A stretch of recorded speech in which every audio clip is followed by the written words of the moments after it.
Selling a property can be a complex process, and there are several mistakes the seller should avoid to ensure a successful sale.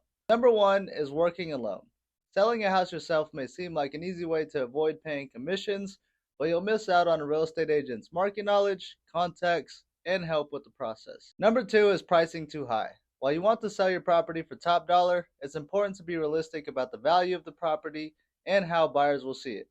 Overpricing your home could lead to missed opportunities, longer time on the market, and often a lower sales price than if you listed it competitively. Number three is skipping major repairs. Even small defects can turn buyers off. If they walk through your home and find loose doorknobs, leaky faucets, or wall dings, they'll wonder if you've been neglecting bigger issues in the home as well. Number four is waiting to sell. It's important to strike while the iron is hot and sell your property when the market is favorable. Number five is cutting costs on listings.